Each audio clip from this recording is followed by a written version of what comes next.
first runners-up, palakpakan natin, PNP Responder! Matapos ang first runner-up finish ng PNP Responders na pinangunahan ng generals at colonels ng pambansang pulisya sa UNTV Cup Executive Face-Off noong 2023. Congratulations po sa lahat po ng ating mga Lady Patrollers. At ang pagsungkit ng third place ng PNP Lady Patrollers sa unang season ng UNTV Volleyball League sa kaparehong taon.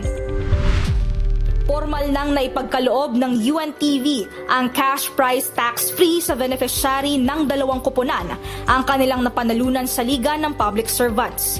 Kalahating milyong piso o 500,000 pesos ang tinanggap ng PNP Responders, habang 100,000 pesos naman ang sa Lady Patrollers.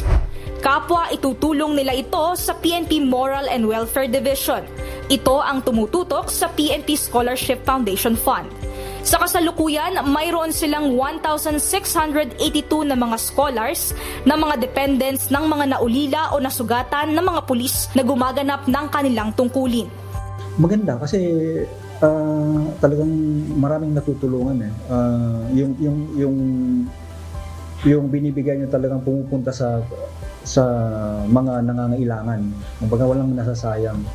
At antakin mo yan kung ang support is sa education ng isang tao. That's lifetime lifetime na tulong, hindi lang although ngayon lang ang tulong niya, but yung effect niya is hanggang sa buhay ng isang tao na nakapag-aral at umasenso at bumuti ang kanyang kabuhayan dahil sa pag-aaral. First, very good kasi apart from raising funds at yung may nalilikom na pondo, isa pang magandang effect niya is yung sa health, di ba? Ika nga natin is health is wealth. So sa pamamagitan ng paglalaro ng basketball, lumalakas tayo at saka nag-i-improve yung ating health and equate that into health is wealth. So pag healthy ka, wealthy ka.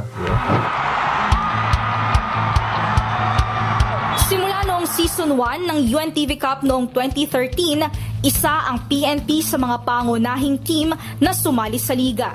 Isa rin sila sa mga top contenders ng Liga ng Public Servants at humakot ng papremyo. Tinanghal na kampyon ng PNP Responders noong Season 5 kung saan nagwagi sila ng 4 million pesos. 3 beses na naging runner-up o second place noong Season 1 kung saan nagkamit sila ng 500,000 pesos. Season 2 naman ay 650,000 pesos at 1.7 million pesos noong Season 4. 2 beses naman naging 4th place ang PNP noong Season 7 at Season 9 kung saan nagkamit sila ng tig kalahating milyong pisong cash prize, habang tig 100,000 pesos noong Season 3, 6 at 8. At 200,000 pesos sa Season 10 kung saan dinoble na ang matatanggap na consolation prizes ng mga kasali sa liga. Habang sa Executive Face-Off naman ay naging champion noong 2018 ng PNP at nagkamit ng 1 million pesos at tig 500,000 pesos dahil second place finish noong 2017 at 2023. Maging sa UNTV Volleyball League ay palaban ang koponan ng mga pulis. Nagkamit ang PNP Lady Patrollers ng second place noong Season 2 at nagwagi ng 500,000 pesos para sa kanilang beneficiaries. 100,000 pesos naman noong Season 1 dahil sa pagiging third placer. Sa kabuuan, nagkaroon ng pagkakataon na makatulong ang PNP Responders at PNP Lady Patrollers ng mahigit 10.9 million pesos sa kanilang beneficiaries dahil sa pagsali sa UNTV Cup at UVL. Gusto kong kunin itong pagkakataon na pasalamatan ulit ang UNTV under kay Kuya Daniel Lorenzon. Maraming salamat sir sa inyong tulong sa program ng PNP for the scholarship ng mga dependents ng aming mga kapulisan. Sana huwag kayong magsawang tutulong sa amin para marami pang makapag-aral na dependents ng aming mga kapulisan. Sila po ay naglalaro para makatulong. At gaya po ng nangyari po ngayon, isa po yun sa bunga po ng UNTV Sports.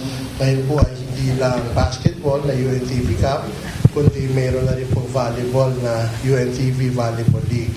Hindi po kasi uuwi ng walang makukuhang anuman ang mga teams. From the champion to the last place, lahat po yun may mauuwi para sa charity. Kaya po we look forward to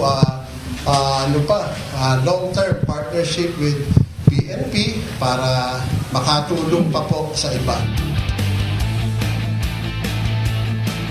Mia Alonso, UNTV News and Rescue. Diyos ang aming sandigan, serbisyo publiko ang aming pinahahalagahan.